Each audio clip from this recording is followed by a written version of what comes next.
Warning: this podcast features graphic content that may not be suitable for all audiences.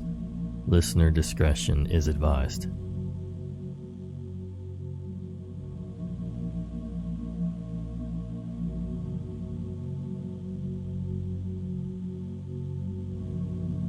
Hello again, Nightmare Society. Happy Valentine's Day, and welcome to another episode of True Horror Stories. It's obviously not exactly Valentine's Day yet, but this week's episode might make you hope you don't have a Valentine. With that said, some of these stories may be triggering for some. If you're interested in more detail of what these stories are about before listening, I'll detail it at the beginning of the first story.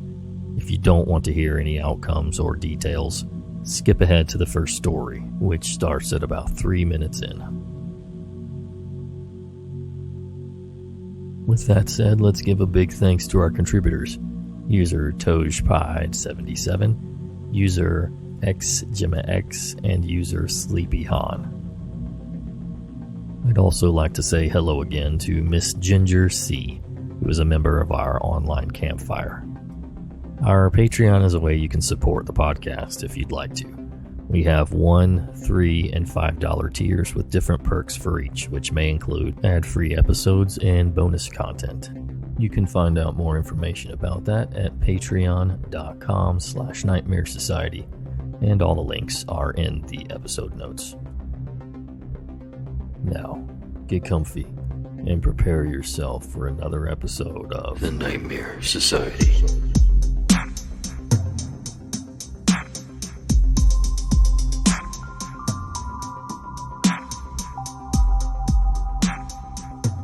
Hey guys, here's the details of the stories. If you don't want any spoilers, make sure to jump ahead. The first story is about a couple of girls on vacation and could have been potentially assaulted, however they were not. But this story does detail their experience with being drugged. The second story is about a girl and a stalker she had. And the third one is about a semi-kidnapping. But if you're worried about it, everybody does end up being okay in the end.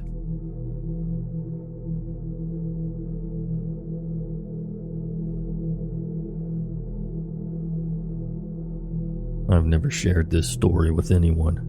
I was always too afraid to be judged for it, so it's something I buried down until my friend brought it up the other day. We both have daughters, and we're talking about how we could educate them on being safe when they're teenagers and experimenting with partying. When my best friend and I were 17 years old, we went to the beach for spring break with a couple of our guy friends. My friend was talking to this guy she had met through mutual friends and wanted us to meet up with him at a house he and his friends had rented together. Our guy friends had ditched us to meet girls, so we decided to go ahead and go to her friend's house to hang out with them. When we get there, it was the middle of the day, and he took us inside and introduced us to everyone. Turns out almost all the guys were on a basketball team of the same university. We all hung out, and they were all drinking. My friend and I were not.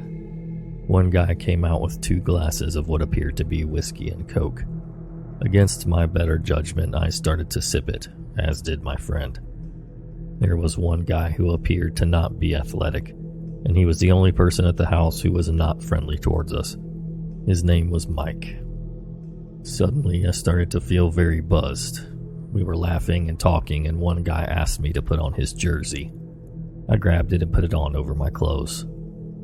He said, "No, take off your clothes and put it on," in an aggressive tone. I was feeling more tipsy at this point, and I knew something was very wrong. Our parents had let us drink with them multiple times. I knew what it was like to be drunk. I knew how much I could handle before I was drunk, and one drink never made me feel like I was getting wasted. "Quit babysitting that drink. Drink up, weakling," one guy said as they all laughed. Even though I had stopped drinking, I could still feel more and more buzzed, especially since our drink barely tasted of any whiskey. My dad had always had whiskey at home, and we would drink a couple of whiskey Pepsis on occasion. I would feel relaxed, but this was much different. I said that we should go. Our friends were waiting for us. I headed to the door and a couple of guys stood in front of us. No, you can't leave. Come sit down over here for a little bit. As they ushered us back to the couch. This sinking feeling hit my gut, and I knew we were on borrowed time. Trying to stay calm, I laughed and said, "I need to pee, come with me." I grabbed my friend's hand and we went to the restroom together. We both stood there and we had already read each other's minds. I put my hands on her head and looked her in the eyes so we could both focus. And I said, "We need to leave now." Our phones both had spotty service all over the island, I'm guessing because there was so many people packed on it. "Take my keys and tell them you're going to get your purse and I'll stay here. You go get the guys and come back for me." I knew this plan probably wouldn't work, but my mind was going crazy. As I opened the bathroom door, Mike was standing there. My heart sank. He was rude to us earlier and probably heard us talking. "Follow me and be quiet." Something inside me trusted him with everything I had in that moment. We followed him down the hallway to a garage and out the front driveway. "Hurry up and get out of here. Now." We ran to the car and I drove off to our hotel. I remember driving, but I don't remember getting back to our condo. The rest of the story is from our guy friends telling us what happened. Apparently, we walked in and the guys asked us where we had been because it was already nighttime, and we were supposed to meet to barbecue some hot dogs. They said we didn't say a word, just walked into our room and closed the door and passed out. We didn't come to till the next day, and both of us had excruciating headaches, as if we had drank a whole bottle of cheap vodka by ourselves. So to the basketball douchebags who tried to take advantage of 2 teenage girls, let's never meet again, or I'll kick you in the dick. And thank you, Mike. I wish I could thank you, and I hope you're out there reading this, and you remember the brunette and blonde little girls you saved that day on the island.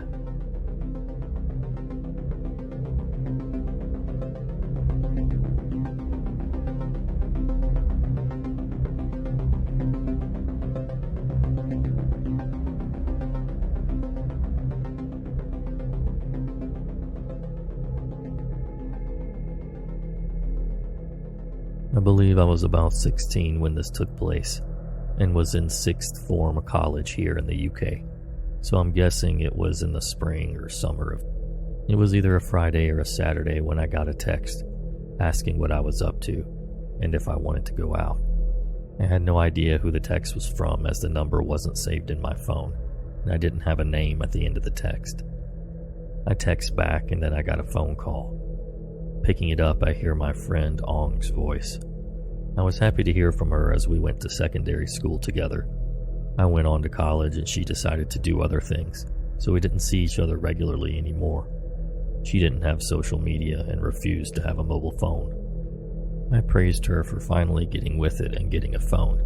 She burst my bubble when she said it was a friend's. We had a quick chat. It was probably about 10 p.m.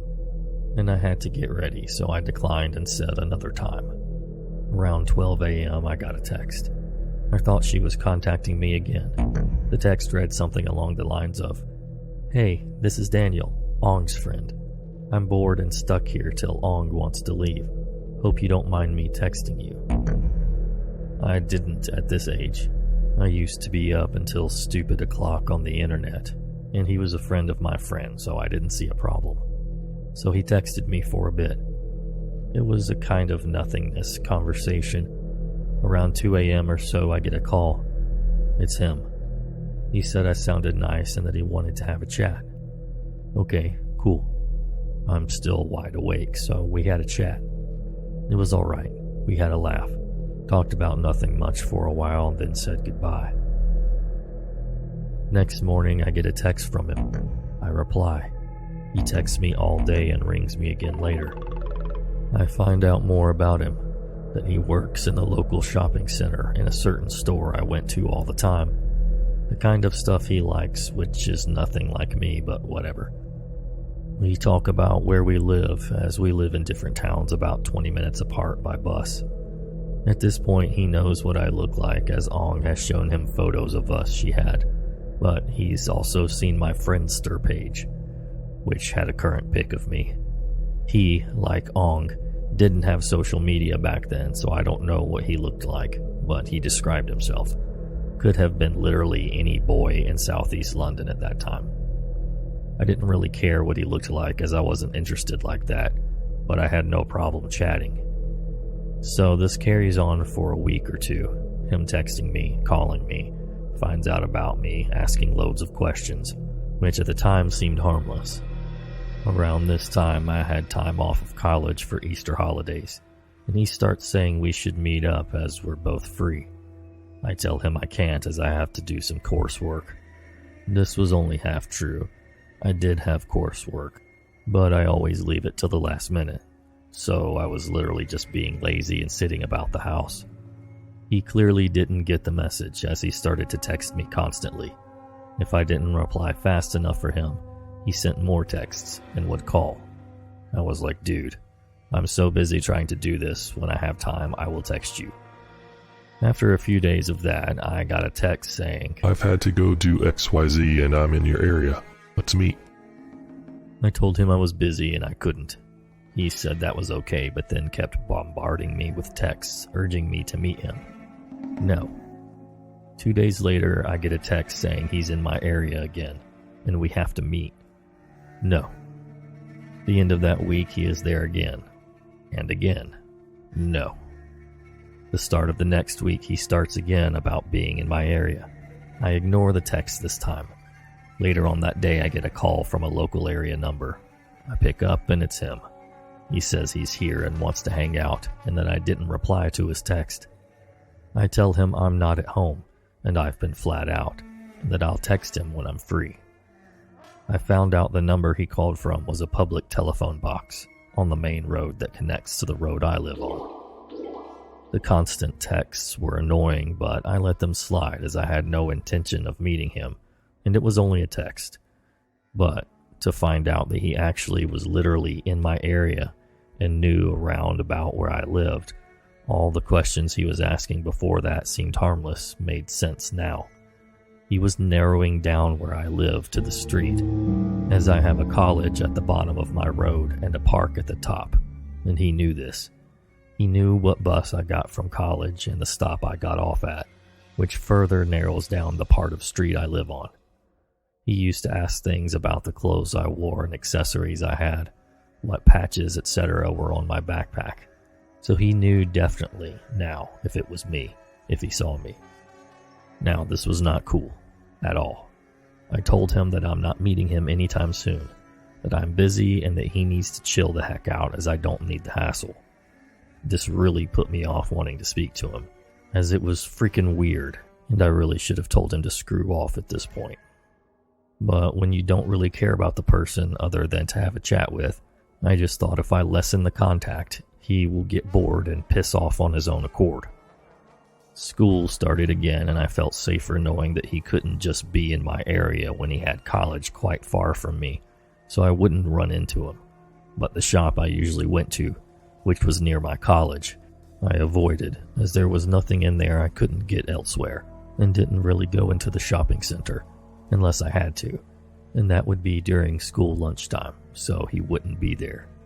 This wasn't because I was scared, I just didn't ever want to meet him, and I was starting to get more and more pissed off the more I thought about it, and I didn't want to be nasty to him. So the texts continued over the next few weeks. I wouldn't reply to the majority of them, and when I did, they were polite and stated that I had exams soon, and I didn't want the distraction. I then started to ignore his messages completely. They didn't stop. Another number I didn't know texted me. I was like, who is this? And of course it was him, from his mom's phone, and he was angry that I'd replied to that text and not his.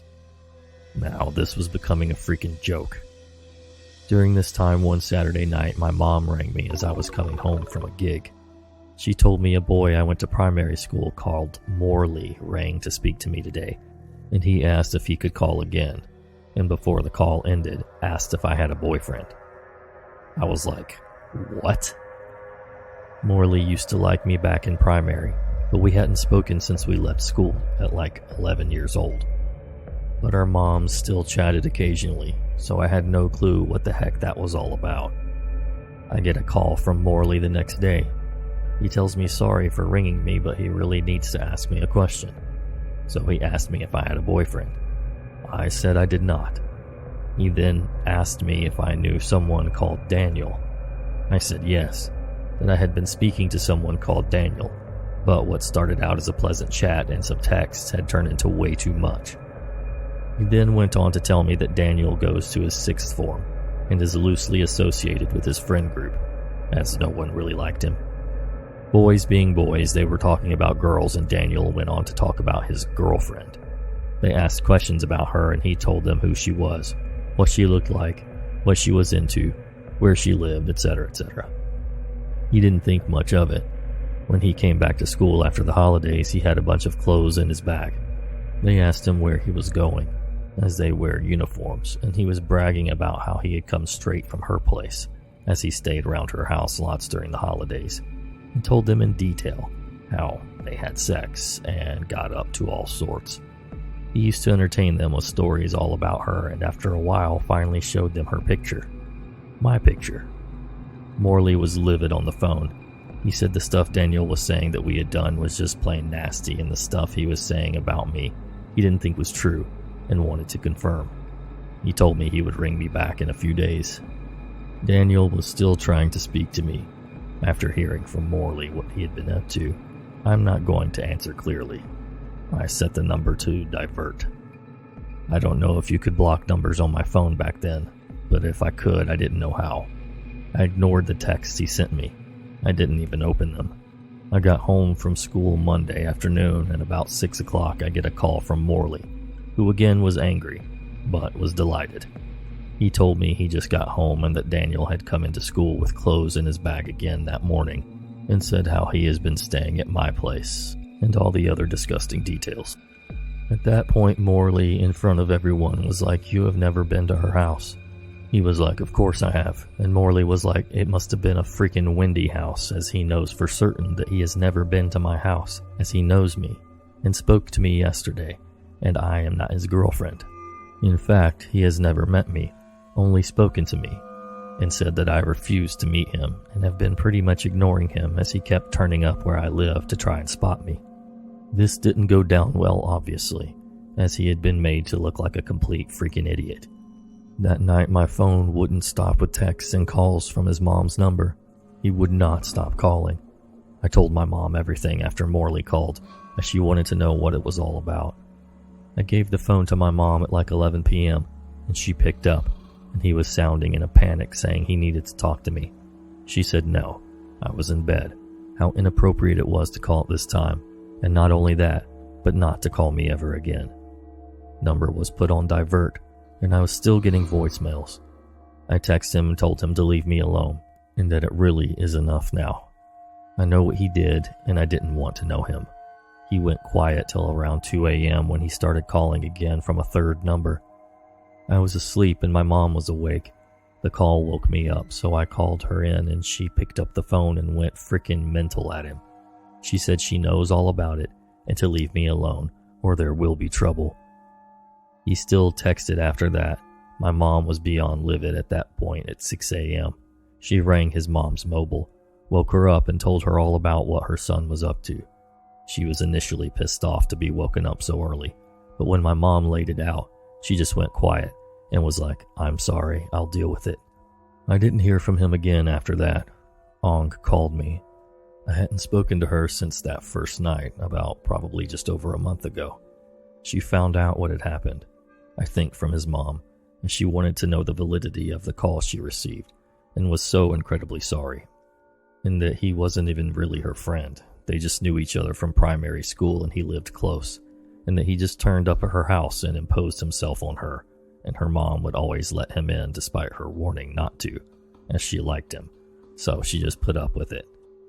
She did say that in the past when he was in secondary school, he became obsessed with a girl in their area and used to effectively stalk her, and that her mom complained to his, but that he was young and didn't think he did stuff like that anymore. Clearly he was. So Daniel, for a 17-year-old, you were a freaking wrong'un. I dread to think what you're like now. Let's not meet.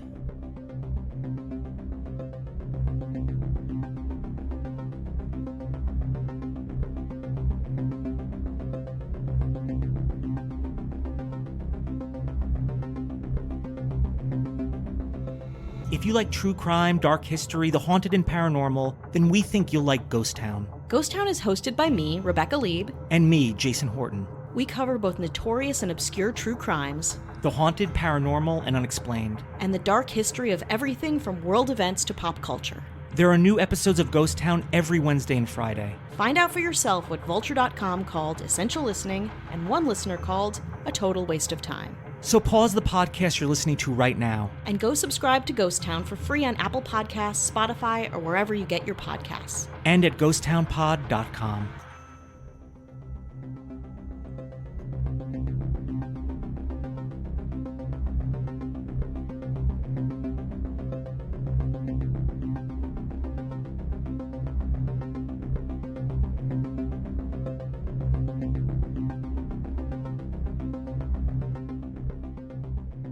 Hi, I'm Celeste. Hi, I'm Richard. Hey, I'm Christy. And I'm Tally. We're the hosts of Unethical Podcast. Every episode, we take a humorous dive into a case study that poses an ethical question, like, should mentally ill murderers ever be released? No. We discuss what the outcomes of these cases are and what they should be, with a unique guest host every episode. Richard needs some more testosterone around here. Nah, I think it's mostly coming from Celeste. Girls are mean. Our podcast is no holds barred, true crime, comedy, adult content, and definitely not for everybody. But like most people can handle swear words and stuff, right? Am I right about that? No. No. You can subscribe wherever you eat your podcasts to listen. Follow us on Instagram where we post our teasers to guess what's coming next. And join us on Facebook to get involved in the conversation.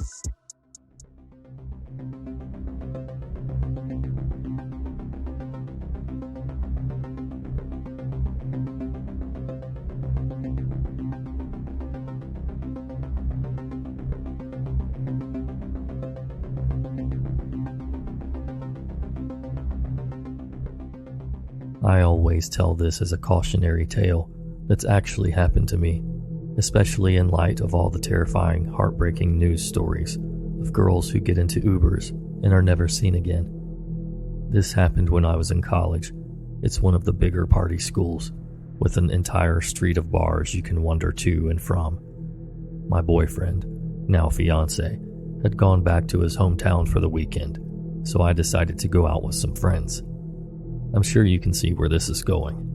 I had a bit too much to drink and was on the edge of a blackout, knowing with my whole mind, body, and soul that I did not want to become a liability for my friends for the rest of the night.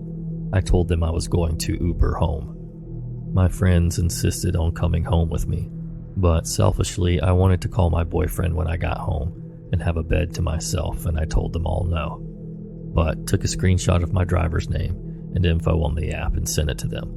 When he got close, I hugged them all and walked out the door.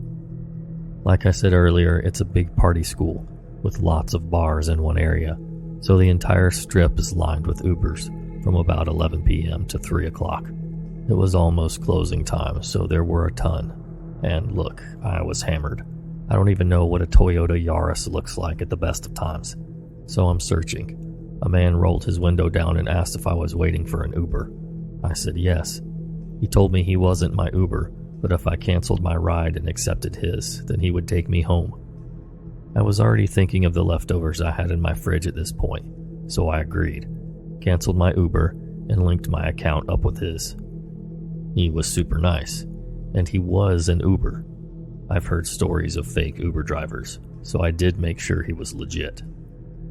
He called me beautiful a few times right off the bat, but hey, I was a girl in college. I got that a lot. I remember we talked about our favorite books. I told him I was an English major, and he was super interested in listening to me talk about tutoring ESL students in my free time on campus. So we were deep in conversation when he missed the turn for my apartment complex. I figured it must have been because he was distracted by our conversation. I politely pointed out that he missed the turn in, and he said he'd turn back around. Rather than making a U-turn, though, he took the longest way to get back to my apartment. I was still in familiar territory, so I knew at least that he was going in the right direction, but I was starting to get nervous. It was around 2:30 a.m. at this point, and it was super dark, and no one was awake, let alone outside. When he missed the turn again, I asked if I could just get out and make my way back on my own. He seemed kind of offended, like he was surprised that I wasn't engrossed in our conversation as much as he was. I kind of jokingly told him that I was a broke college student and he was racking up my bill during a surge. That seemed to straighten things out a bit. He was all, "Oh, I completely understand," and turned back towards my complex. I was honestly so freaked out and drunk at this point that as soon as he pulled up to my complex, I was like, "Okay, right here's fine, thank you," and pulled on the door handle when he came to a stop. It didn't open. I hit the little lock latch. Still nothing. "Let's go get coffee," he said. He clicked the button in the app to say the trip was completed and clicked out of the app. At this point, I'm just trying not to look as freaked out as I feel. I told him I was tired and it was late, and coffee was the last thing I needed at the moment. I tried the door again, just to make sure I wasn't drunk and handling the door wrong. It still didn't open. "We should just sit here and talk until you're feeling better. He was explaining to me. We can go somewhere more private too if you'd like.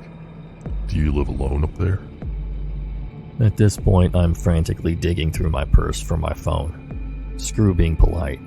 When he asked what I was doing, I told him I promised my boyfriend I'd call him once I was home safely. Wrong thing to say. He got really pissed that I had a boyfriend and didn't tell him about it. He asked what his name was, what he did for a living, and where he was right now at this very second. When I gave a half-hearted answer, he got even angrier. He demanded to know why a boyfriend of mine would be stupid enough to leave a girl alone with another man. Him.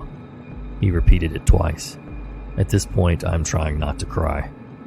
When I figured my phone must have fallen under the seat, I started digging around down there. He demanded to know what I was doing. I gave my best impression of a genuine laugh and said I dropped my phone. He told me to stop digging around in his things immediately. I stopped. Mind you, I'm still drunk as hell at this point. I was just trying to keep my crap together and not vomit or pass out. I tried the door a third time. Still nothing. He asked if I wanted to get coffee again, even kind of begged a little. I told him no, I just needed to sleep. He asked if I lived alone again. I lied and told him I had a roommate. He asked if it was my boyfriend and I said no. He kind of got angry again, and then straight up asked if I'd made my boyfriend up. I told him no, and he got angrier and asked again why he would leave me alone with another man like this. I'm usually pretty good at reading people, and I got the vibe that this guy thought he was a knight compared to my boyfriend, so I lied through my teeth. I told him I was going to break things off with my boyfriend, that we weren't even really that serious, that he was an idiot to leave me alone like this. Think whatever freaking God was watching over me, but that did it. He calmed down and said that changed things. He asked if I wanted to get coffee again, and I changed my answer to not tonight. He asked for my number and I gave it to him. He called to make sure it was my real number. My phone buzzed from between my seat and the door, and I fished it out. He grabbed my phone from me and demanded I show him my boyfriend's contact information. When I did, he deleted it and gave me a big smile. "Feels good, doesn't it?" I said yes, and he put his number in my phone and gave it back. I told him goodnight in the hopes that he would release me, and he told me he'd like to talk for just a little longer. I had to stay locked in that car with him until 4:30 in the morning. I don't even remember what we talked about. He asked if he could hold my hand at one point, to which I said I needed to break up with my boyfriend before I did anything with another man. He liked that answer, thankfully. When he finally let me out, the door was child locked, so it could only be opened from the outside. The windows were locked too. I walked up to the wrong building steps and crouched down in the shadows of some random person's door until he drove off. I sat for another 10 minutes, then sprinted out to my apartment. After crying on the floor in my kitchen for a while, I called my boyfriend and explained to him what happened. His response was the one I get from everyone when I tell the story. Report that asshole to Uber. But even though he didn't know which building in my complex I lived in, he still knew where I lived. I was terrified of seeing him again. I was terrified of calling an Uber. To this day, I refuse to Uber alone, and I make sure I have my phone in my hand every time I get into an Uber now. I realize this could have been a lot worse, and maybe he was a good guy with the wrong line of thinking, and did mean well, but I was terrified I wasn't going to make it to my apartment that night. Please be cautious when getting in an Uber. Don't be like me. So, Uber driver from hell. I know we've technically met before, but I'm gonna have to rain check on that coffee date. Forever. Let's not meet.